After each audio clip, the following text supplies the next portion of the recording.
আমি আমার ছেলেকে বোঝালাম যেন বিয়েটা করে নেয় আর বিয়ের পরে তার বউয়ের সাথে যেন বাসর না করে, কিন্তু সমস্যা হলো আমার ছেলে যদি বাসর না করে তাহলে কাউকে না কাউকে তো বাসর করতেই হবে। তাই চিন্তা করলাম ঘরের সম্মান ঘরে রাখার জন্য এই কাজটা আমাকেই করতে হবে।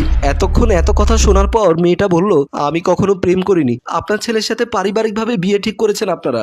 আপনার ছেলেকে প্রথম দেখাই দেখে আমি তাকে মন দিয়ে ফেলেছি, তাকে নিজের স্বামী হিসেবে বরণ করে নিয়েছিলাম মনে মনে। তার যদি কিছু হয়ে যায় আমার খুব কষ্ট হবে। আমি আমার সংসার শুরু হওয়ার আগে শেষ হতে দিতে চাই না। তাতে আপনার যদি আমার সাথে বাসর করতে হয় তাহলে করুন, আমি কোনো বাধা দেব না। তারপর অবির বাবা তার আঁচলটা ধরে টান দিতেই ঘরে ঢুকে এলো কাজের মেয়ে রূপা। দাঁড়াও, এ কি রূপা, তুই এখানে কেন এলি আবার? এখন বাসর হবে এখানে, তুই এখানে কি করছিস?